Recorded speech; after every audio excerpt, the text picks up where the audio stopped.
In the heart of ancient Rome, where the roar of the crowd echoed through the streets, a new era was dawning.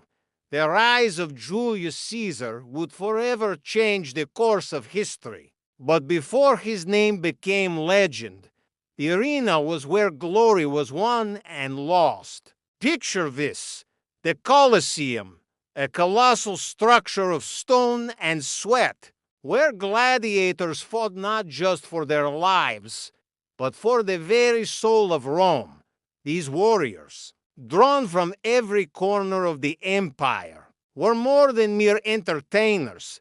They were the embodiment of Roman virtues, strength, courage, and honor. As the sun beat down on the sand-covered arena, gladiators from all walks of life prepared for battle. Some were prisoners of war, others volunteers seeking fame and fortune. But all knew that stepping into the arena meant facing death head-on. The crowd's anticipation built as the gates creaked open. Out stepped men armed with swords, tridents, and nets, each a master of their chosen weapon.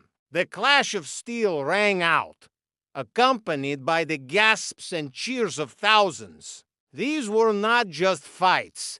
They were elaborate spectacles carefully choreographed to thrill and inspire. But the arena was more than just a place of bloodshed. It was a microcosm of Roman society, where the lines between slave and free, rich and poor, blurred in the face of raw human drama. Here, a gladiator could rise from nothing to become a hero, adored by the masses and respected by the elite. As Caesar's star began to rise in the political arena, he recognized the power of these games. He saw in them a reflection of Rome itself, brutal, magnificent, and utterly captivating. With his keen eye for opportunity, Caesar began to use the games to curry favor with the people. Hosting ever more elaborate spectacles, the gladiators, in turn, became pawns in a larger game of power and influence. Their victories and defeats were no longer just personal triumphs or tragedies, but symbols of Rome's greatness. Caesar understood that by controlling the arena, he could control the hearts and minds of the people.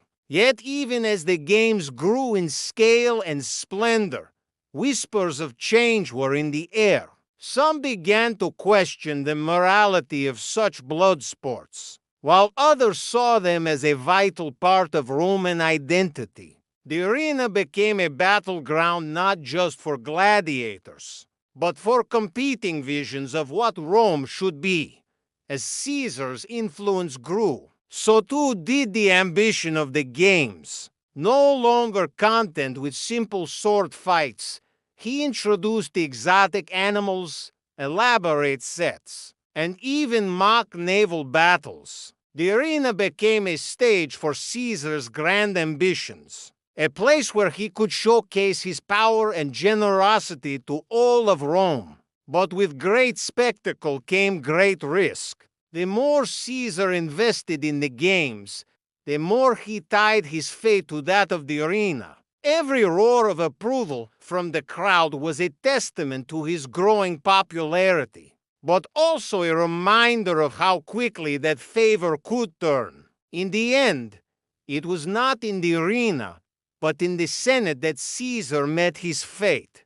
Yet the legacy of the gladiators lived on, a testament to the complex relationship between power, spectacle, and the will of the people that defined Rome's rise to greatness. As we look back on this tumultuous time, we can't help but see echoes of our own world. The gladiators may be gone, but the human hunger for spectacle and heroism remains. In the rise of Rome and Caesar, we see not just ancient history, but a mirror of our own struggles with power, entertainment, and the search for meaning in a world of constant change.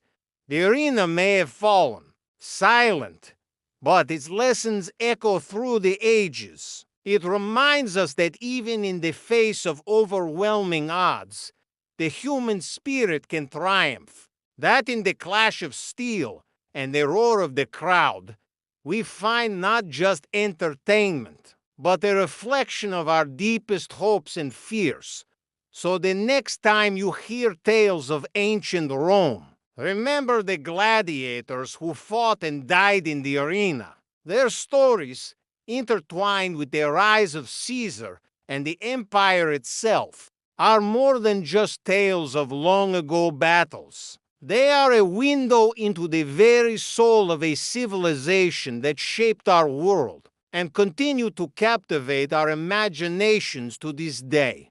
In the heart of ancient Rome, a spectacle like no other unfolded. The Colosseum, a grand arena, echoed with the roars of the crowd as gladiators stepped onto the blood-soaked sand.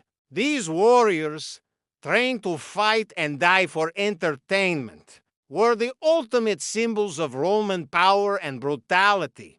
But as the Republic crumbled and Caesar rose to power, the gladiatorial games took on new significance. They became a tool for political gain, a way for ambitious leaders to curry favor with the masses. Caesar himself used these brutal contests to showcase his generosity and strength, hosting extravagant games that dazzled the populace.